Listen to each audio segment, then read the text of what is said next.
Oi gente, aqui é a Vanessa do Jardim de Core. Sejam todas bem-vindas, sejam todos bem-vindos. Depois do último vídeo, muitas mulheres me escreveram dizendo que eu entendi minha dor,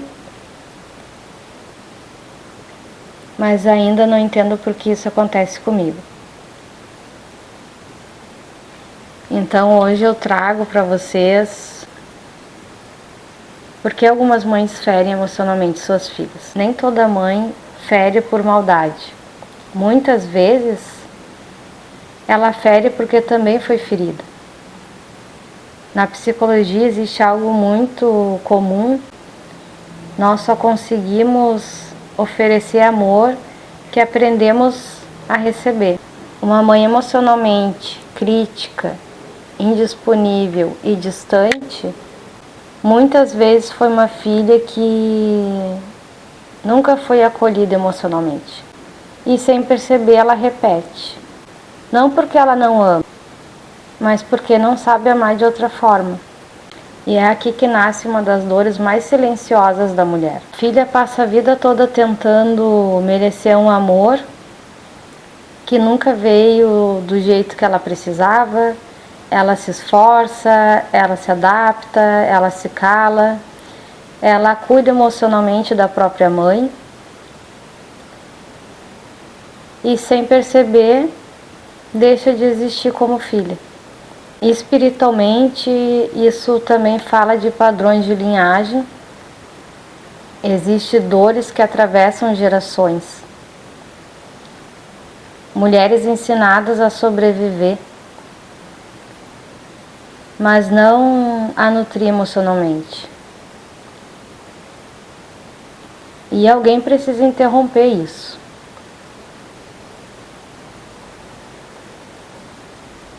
E muitas vezes essa pessoa é a filha que começa a questionar, a que coloca limites, a que se afasta, a que decide não repetir. E é exatamente essa mulher que costuma ser chamada de ingrata, mas deixa eu te dizer algo com muito carinho. Você não foi difícil de amar. Talvez sua mãe apenas não tivesse recursos emocionais para oferecer o que você precisava. E compreender isso muda tudo.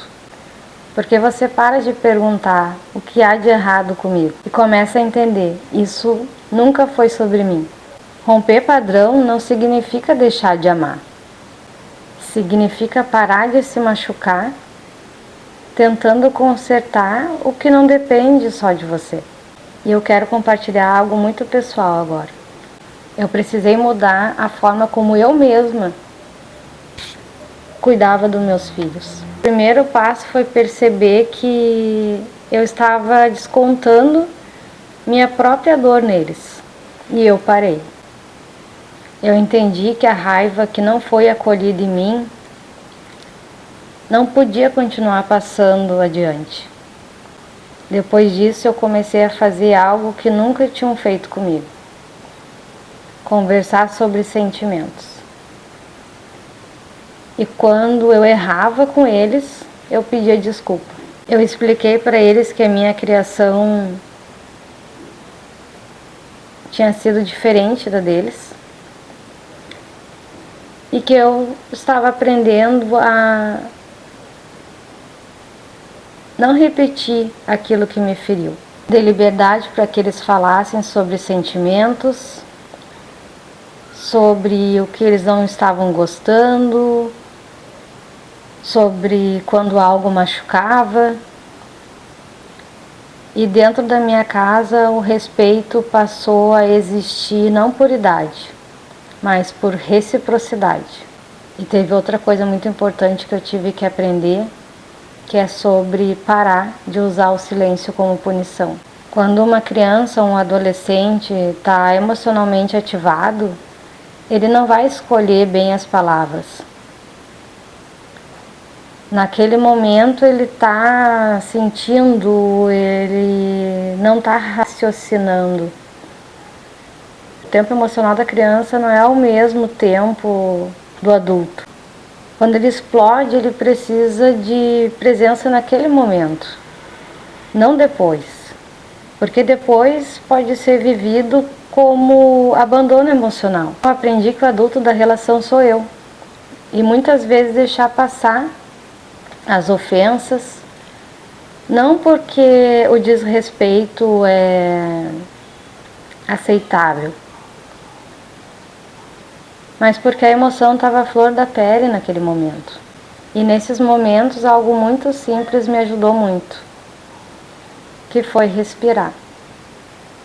Então aquela técnica de colocar a mão no peito e outro no abdômen, ou simplesmente respirar sentindo o abdômen expandir. A respiração ajuda a diminuir a tensão do corpo, leva oxigênio para o cérebro, fazendo com que a gente raciocine melhor, porque quando estamos ativados emocionalmente, reagimos no impulso, não na consciência. Respirar me lembrava, eu sou o adulto aqui. Depois de ouvir, muitas vezes bastava dizer, eu entendo que você está bravo, e oferecer um abraço.